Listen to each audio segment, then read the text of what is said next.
Hey, so you've decided to learn about options trading. Yeah, a highly sophisticated way to gamble legally. Alright, before you dive in, let's get one thing straight. Options trading is like chess, except if you make one wrong move, your opponent isn't a grandmaster, it's the entire financial system. And it doesn't just beat you, it sets your wallet on fire and laughs. But hey, don't worry. I'll explain options in a way that even your dog could understand. And if you don't have a dog, well, now you have something in common with most traders: loneliness. So let's start with the basics. Stocks. You buy them, they go up, you make money. They go down, you lose money. Simple, right? Well, apparently, that was too easy. So humans invented something even more complex: options. To put it simply, options are contracts that let you buy or sell stocks at a predetermined, agreed price. There are two types: calls and puts. Calls let you buy, puts let you sell. Sounds simple. This is where things get spicy. Let's say you think Apple stock will go up from $145 to $200. You could buy the stock and wait like a normal person, but no, instead, you buy a call option, paying a small premium, let's say $5 per share, for the right to buy Apple at $145. Ah yes, the premium. The upfront fee you pay just for the privilege of playing this game. Without paying this premium, you literally can't buy the option. Think of it like a non-refundable concert ticket, except instead of seeing Taylor Swift, you're just hoping not to lose money. Remember, you're paying for potential, not certainty. Now, that $145 price, that's called the strike price. This is the magic number at which your option becomes valuable. But hold on, there's one more catch: the expiration date. Options are like Cinderella's carriage. If the stock doesn't move in the right direction before your expiry, your golden opportunity turns into a pumpkin and poof, it disappears. Let's illustrate this with 3 scenarios which could happen after you buy your call options. Scenario 1, Apple skyrockets to $200 before expiry. $200 is above your strike price of $145, so your option is now in the money. This means you can exercise it, buy it at $145, sell it $200, and walk away with a solid profit. That's a gain of $55 per share. But wait, don't forget to subtract your $5 premium, and your real profit is $50 per share. Yay! Scenario 2, Apple stays at $140. Your option expires worthless. You don't exercise it because why would you buy for $145 when the market lets you buy for $140? You lose the premium you paid. That's $5 premium gone. Congrats, you just donated to someone you don't even know. Scenario 3, Apple moves slightly up to $146, just above your strike price. Your profits are minimal because of the premium you paid. You technically gain $1 per share, but since you already paid $5, you're still at a net loss of $4 per share. This is the financial equivalent of running a marathon only to trip at the finish line and someone overtakes you. Obviously, you'd wish the price to go to the moon if you're buying a call option. Now, let's flip things around and try to be the house. Instead of buying a call, let's now sell one. Remember the $5 premium that was gone due to the call options expiring just now? If you're the one selling the call option, it actually goes to you. Because when you choose to sell a call option, you collect the premium upfront with an agreement to sell at the strike price no matter what happens. In the meantime, you obviously hope the options expire so you get to keep all the premium. For example, you sell a call on Tesla currently trading at $900 with a strike price of $950. You collect $30 per share in premium. If Tesla stays below your strike price of $950 on the expiry date, you keep the premium and laugh all the way to the bank.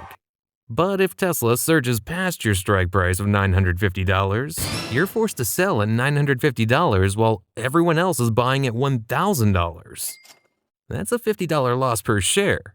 But you did collect $30 in premium up front, meaning your real loss is $20 per share.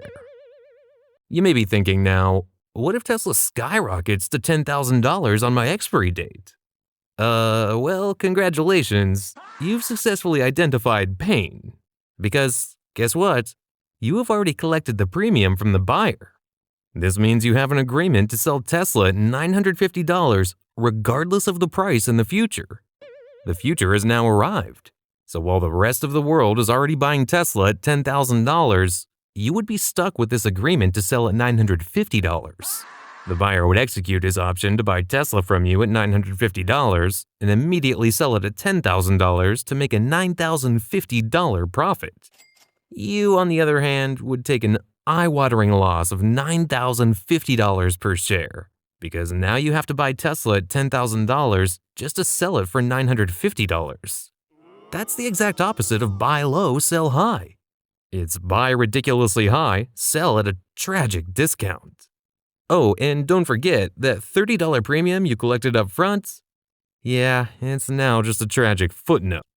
Since stocks can rise indefinitely, your potential loss from selling a call option is technically infinite.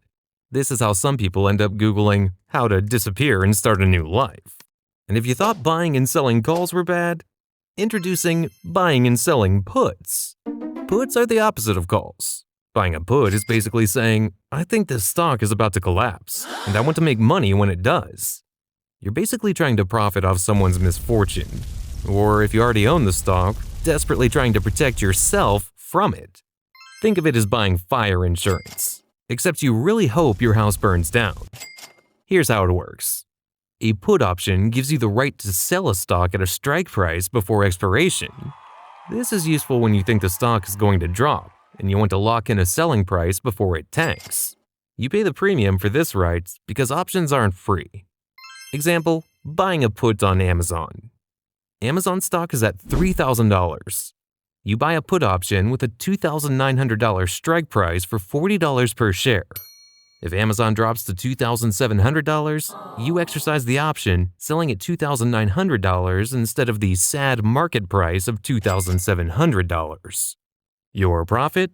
$200 per share, minus the $40 premium, so a net gain of $160 per share. Your worst case? Amazon stays at $3,000 or goes up, and your put option becomes worthless. You don't exercise it, because why sell at $2,900 when the stock is at $3,000, and you lose the $40 premium you paid. That's it. Your loss is limited to the premium you paid, like buying insurance and never needing it. On the other hand, when you're selling a put, you're utilizing the "sure, I'll catch the falling knife" strategy because you believe it won't fall enough to cut you through. Wow. Using the same example, Amazon is trading at $3,000. You sell a $2,900 put option for $40 per share. Someone pays you this premium because they think the stock is going down. The best case for you? Amazon stays above $2,900 until expiration. The put buyer doesn't exercise the option because it's pointless. And you keep the $40 premium and move on with your life, feeling like a financial guru. The worst case? Amazon crashes to $1,500. The put buyer exercises the option and forces you to buy at $2,900 even though the market price is at $1,500. You lose $1,400 per share. But hey, at least you got to keep the $40 premium, right? Spoiler alert, again, that $40 isn't going to make you feel any better. Oh, and before you go place your first options trade thinking, why does it cost just $3 for a contract? What a great deal! You should know that every contract actually controls 100 shares. Yep, one contract equals 100 shares because Wall Street likes big numbers. Standardization, liquidity, and also institutions prefer trading in large blocks, and the 100 share standard ensures they don't have to deal with tiny, inefficient trades. As for the everyday trader, it makes you think twice before YOLOing your life savings into Tesla calls. Not that it stops you, since you're still here, but still. You see, whether you're buying calls, selling puts, or just watching your portfolio burn, one thing never changes. The market always gets its cut. At the end of the day, you're either the one collecting premiums or the one donating them to Wall Street's yacht fund. Either way, hit that subscribe button. I won't charge you a premium for it, I promise. And good luck. You'll need it.